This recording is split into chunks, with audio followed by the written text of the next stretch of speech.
Welcome everyone to this last lecture on radiative heat exchange. The topic for this final lecture is on radiation in participating media. That will typically be within a gas. So the topics for this lecture is that we will discuss the radiation properties of gases.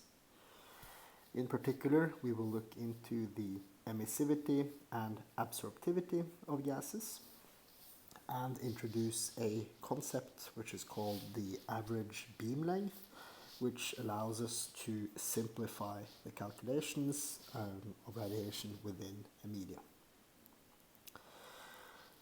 The main source for today is chapters 4.1 up until 4.4 in the compendium. That is to some extent overlapping with what you can find in chapter 13.5 in Corpora and Coworkers Fundamentals of Heat and Mass Transfer. So for this lecture I've mixed between these two sources and taken quite a lot of figures from Corpora because they nicely illustrate the main concepts of this subject. So we'll start with the properties of gases in general. And as you may have guessed, the rules for thermal radiation in gases are different from that we have in solid bodies. This is why this is treated as a separate chapter. So solid bodies, they have typically a slowly varying spectral emissivity. And even more, we can often set it as a constant.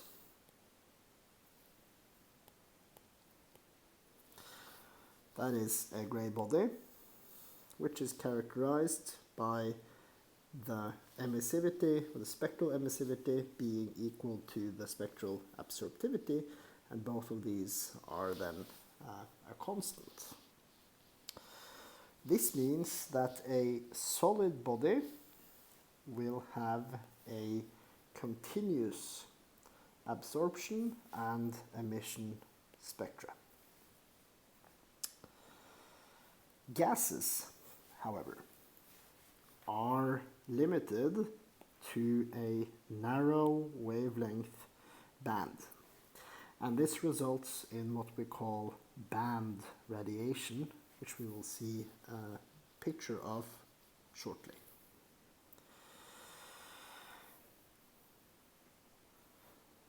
So, as I said, we have this band absorptivity, and that means that if we look at the monochromatic absorptivity for a gas, let's call that alpha lambda gas. So the lambda signifies that this is a spectral property, meaning that it belongs to a specific wavelength, and the subscript G means that this is the gas that we are studying. So the monochromatic absorptivity for a gas depends strongly upon the wavelength. And the illustration that we have here shows the absorptivity, the spectral absorptivity, alpha lambda, as a function of the wavelength in micrometer. And this particular graph is for CO2, for the range 1.5 micron up until 20 micron. Note that the axes here are reversed, so that 1.5 micron is here on the right and 20 micron is here close to the origin.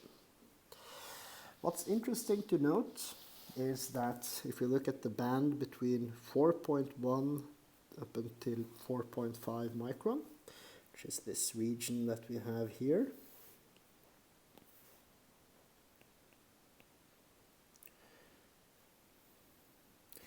we see that the absorptivity is very high. It's actually 0.98, which is close to a black body. So in this specific band, CO2 is essentially black.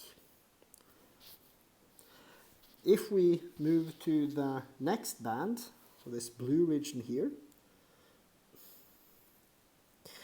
which is in the range 5 to 9.5 micron, we see that the spectral absorptivity is essentially 0. So there the gas behaves as a white body. This, of course, has a huge impact dependent upon what kind of wavelength the radiation we are studying is in.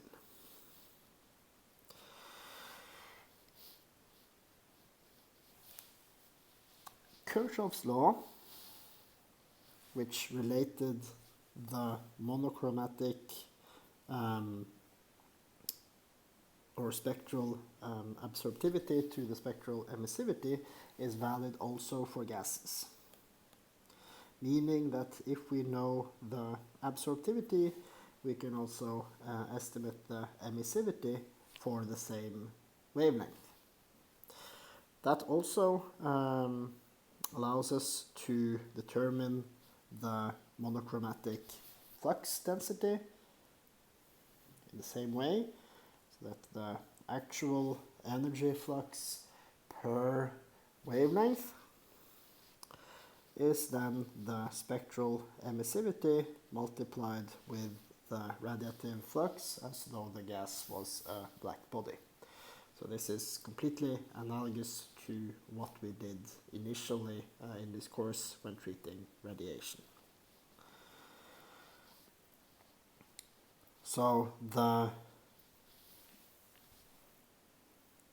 flux density for the black body is given by Planck's law as previously, where we then had a constant divided by the wavelength to the power 5, and then we have this exponential in a constant divided by wavelength and gas temperature minus 1. So look back to the lectures 3 weeks ago to get a recap of this if you've forgotten it. In practice, symmetric molecules such as nitrogen, oxygen, hydrogen, pure dry air, and all of the noble gases do not absorb or emit radiation at temperatures relevant in metallurgical applications. So if you are flushing your furnace with nitrogen or argon, for example, you do not have to worry about effects of radiation or effects of that the gas may have upon radiation within your furnace. If you have some reactions going on forming CO2, for example, then you should consider at least to take the media into account if you calculate radiation. That is because asymmetric polar molecules, they can have considerable emission and absorption, which can influence the radiative heat exchange considerably. Reason why we say can is because the absorptivity varies significantly. For some wavelengths it's maybe 0, for some wavelengths it's maybe close to 1. So it depends upon the wavelength that you have as well. In all cases, the most important gases that we are considering, or that you should consider, is water vapor, CO2, CO is important, SO2, and finally methane, as well as other hydrocarbons as well. Our focus in this lecture will be on water and CO2. In addition to the fact that the type of gas is important, another important factor is the volume or density and shape of the gas. And we can in some characterize this by a optical thickness, representing how large volume the radiation will interact with.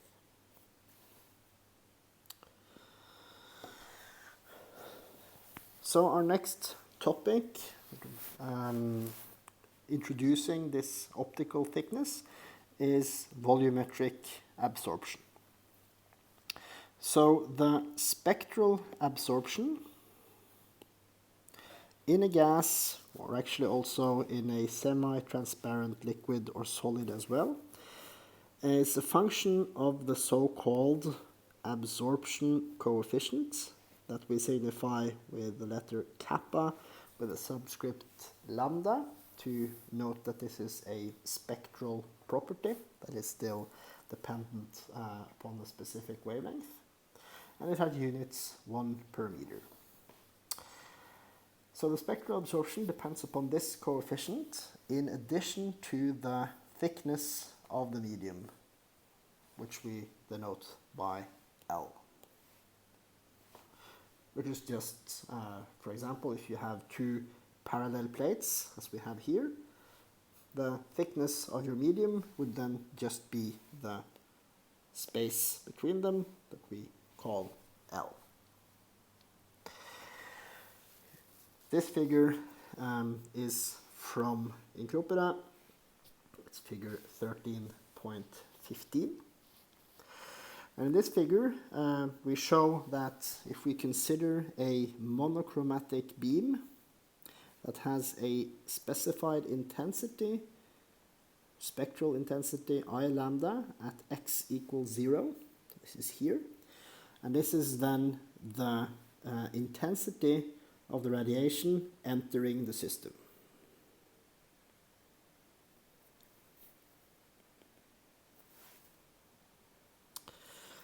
At x equals 0. Then this intensity will be reduced due to absorption. This decline in intensity is represented by the following differential equation. It states that the derivative in intensity with respect to position is proportional to the intensity, and the proportionality constant is this spectral absorptivity. No, sorry, the absorption coefficient, K lambda. This has a negative sign, and the negative sign is of course because the intensity will decline as the beam passes through the medium.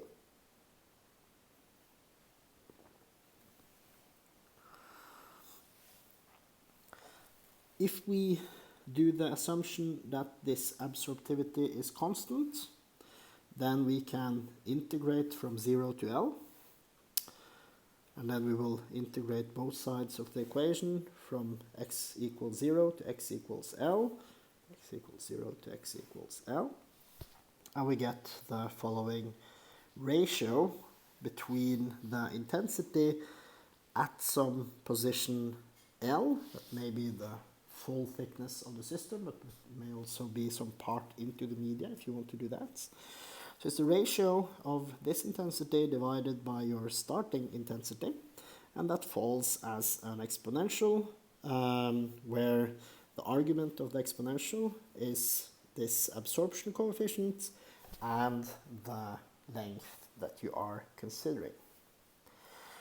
This relation is called Beer's law, and that, as I mentioned, gives you the intensity at a given position, but it also lets us approximate the so-called transmissivity of the system. And the transmissivity is defined as this ratio that we just found. Transmittivity is smaller or equal to 1, greater than equal than 0, and it describes how well radiation passes through the system. You could imagine this being how transparent our system is to radiation. If it is equal to 1, then the intensity at x equals to L equals to the intensity at x equals to 0, and that means that everything is passing through the system. As you may have guessed, the transmittivity is related to the absorptivity, since radiation which is not transmitted must be absorbed. That means that we can write that the absorptivity equals to 1 minus the transmittivity, and the transmittivity was just this exponential, so we get 1 minus the exponential. Since Kirchhoff's law is valid, the absorptivity, the spectral absorptivity, must equal the spectral emissivity of the gas as well.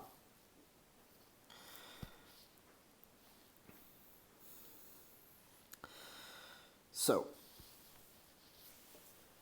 as we've seen so far, we have several new parameters and several more dependencies that we had when we were considering only radiation with a media which was not participating. This means that the typical calculations, we want to calculate a radiative heat flux from a gas to a surface, are arbitrarily complicated because we have several spectral effects, several spectral parameters, and all of these depend discontinuously upon the wavelength. In addition, of course, we have all of these directional effects, as we have discussed previously, relating to phase, to view factors, etc. So this is complicated if you want to do it based on first principles. However, thankfully, we have a simplified methodology which was derived by Hottel back in 1927. So here is part of the paper. You see that Hottel was a professor at MIT, and he published this paper, Heat Transmission by Radiation from Non-Luminous Gases. And the abstract is that the amount of heat transmitted from a gas to its bounding surface may be calculated when we know the gas surface temperatures, the gas composition, and the shape of the apparatus. So that's the clue. We will try to lump everything into some simplified parameters that allows us to calculate what is practically important in a simplified way. So what Hottel proposed is that we describe radiation from a gaseous hemisphere, like we have here, where the gas temperature can be measured to be Tg. And this gas is then radiating towards a surface with area dA1, so this is a small surface, which is centered at the base of the hemisphere. So this is the surface in question that we have down here at the base of the hemisphere. And what Hottel proposes is that the radiative flux is expressed by the following equation. Radiative flux is then a epsilon g multiplied with sigma, which is Stefan Boltzmann, and the gas temperature to the power 4. So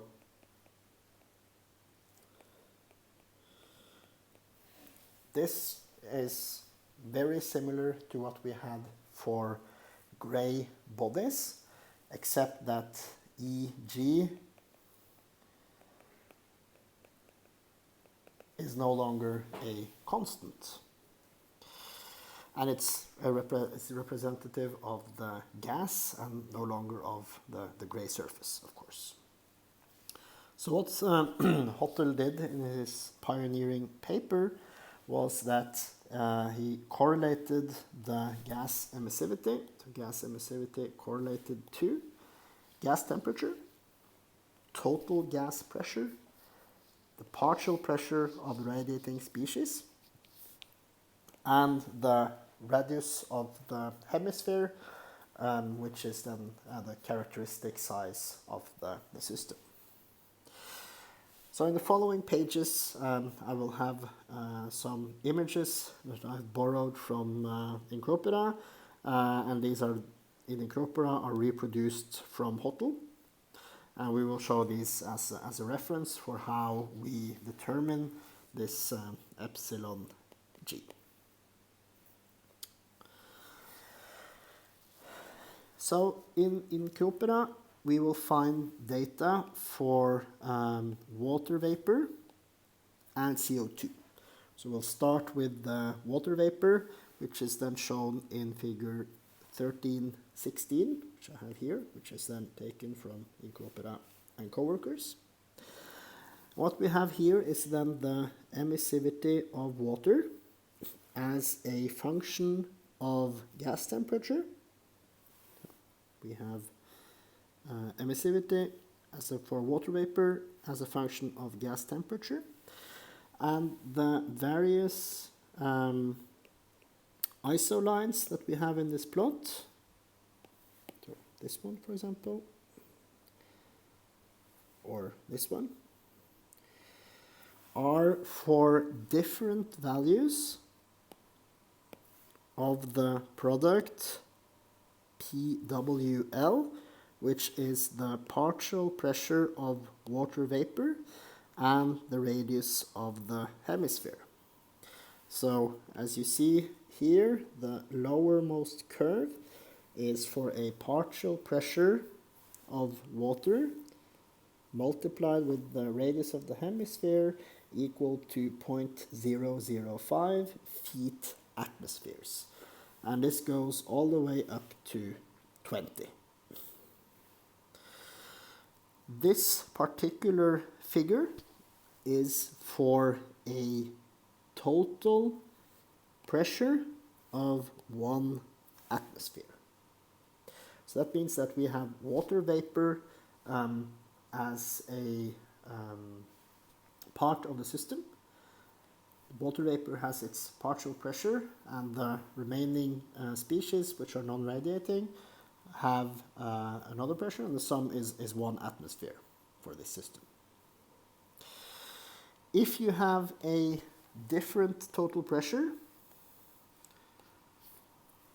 then you will use a slightly different value for the emissivity. It's epsilon gas here. Then you will say that, well, the epsilon gas that you need is the epsilon for the gas or for water vapor at 1 atmosphere, which is the one we have in this graph, multiplied with a correction factor, CW, which is here in figure 1317, which is also from Encropera. So here you would then look up what the value of the pressure correction factor is as a function of the partial pressure of water plus the system pressure divided by 2 in atmospheres. So that's how you would go about to determine the emissivity effective emissivity for a system containing water vapor. In Cropera and also in the compendium, you will find corresponding figures. So in Cropera it's figure 1318 and 1319, which show the same correlations for CO2. So again, for CO2, we have here the emissivity, here called epsilon c for CO2, as a function of gas temperature. And there we have slightly different lines, or not even slightly different, completely different, but they are still based on then the partial pressure of CO2 multiplied with the radius of the hemisphere for different values. This is again for 1 atmosphere total pressure. And if you want to do this for a different pressure, you have to calculate the correction factor, which is here given as a function of the total pressure, actually. Again here, the various lines are belonging to different products of the partial pressure of carbon dioxide multiplied with the radius of the hemisphere. As I mentioned briefly, the correlations presented so far are used when water vapor or CO2 act separately in a mixture with other species which are not radiating. So it would be water vapor in air, for example. If you have both water and CO2 present, then you have to calculate the emissivity of the mixture. And that's expressed in the following way. Epsilon g is then the emissivity of your gas. It is the emissivity of water, as we have demonstrated earlier, plus the emissivity of carbon that we also have just demonstrated. And then you have to subtract this term delta epsilon, which is a mixture correction factor. The mixture correction factor is also determined based on empirical data. Here we have figure 1320, also from Cropera, where we see the mixture correction factor as a function of the pressure here, which is the water pressure, or the partial pressure of the water vapor, divided by sort of the total pressure of radiating species, which is then CO2 and water vapor, for different temperatures. So this one is for 125 degrees centigrade, 540, and temperatures greater than 930. And again, the different lines here are for different values of the radius of the hemisphere multiplied with the sum of the partial pressure of water vapor and carbon dioxide. So you see that the profiles change quite significantly going from low temperatures to high temperatures, and the shape changes as well. This correction factor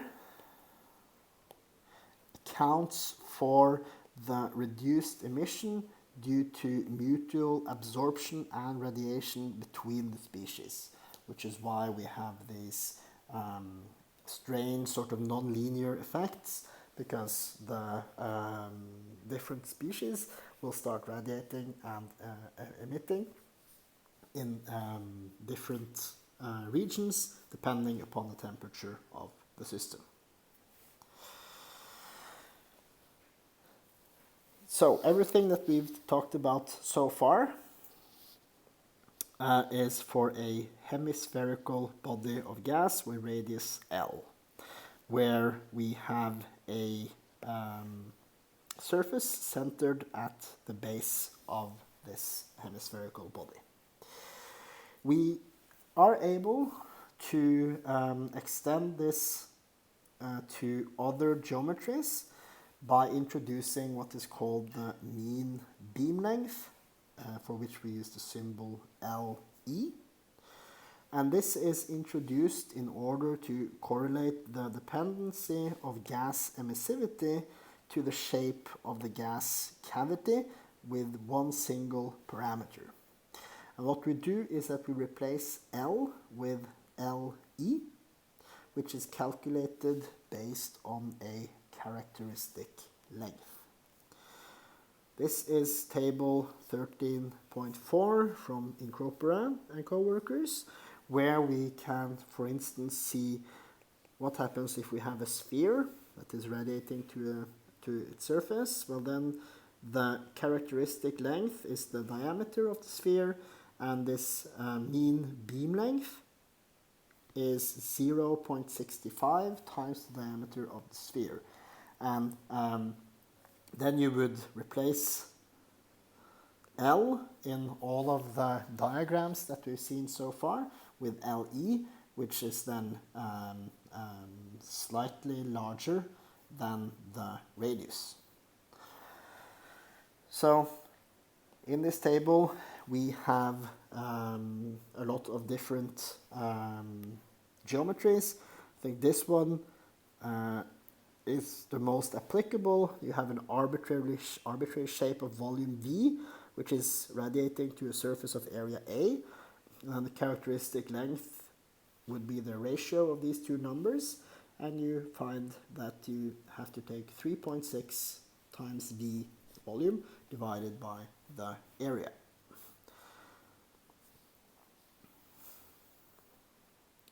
So, given all of these correlations and the correction factors, it is in principle possible to calculate the rate of heat transfer to a surface AS, so it's a solid surface, from a gas consisting of CO2 and water vapor. And that would of course just be the flux multiplied with the corresponding area. If the surface that we are radiating to is black, all radiation will be absorbed. Of course, it will also emit radiation as well, and you can in that case determine a net heat exchange between surface and gas, which is then expressed by the following expression. We have the gas temperature and the gas emissivity here, reflecting what is coming from gas to surface. And here we have the surface temperature multiplied by the absorptivity of the gas. So this is how much radiation the gas will actually absorb. And this is then from the surface to the gas. We have done an extensive discussion of this one. We have not discussed this effective absorptivity of the gas, but if you need that for practical calculations, I would recommend that you have a look into the final part of Incorpora, in the section going from equation 13.41 to 13.43. And there you will be shown how you can calculate the absorptivity of the gas based on the emissivity and the temperatures. So if you know this one, you can calculate that one as well for a gas. That's the main message to take with you here. That's it. So thank you for listening, and have a nice day.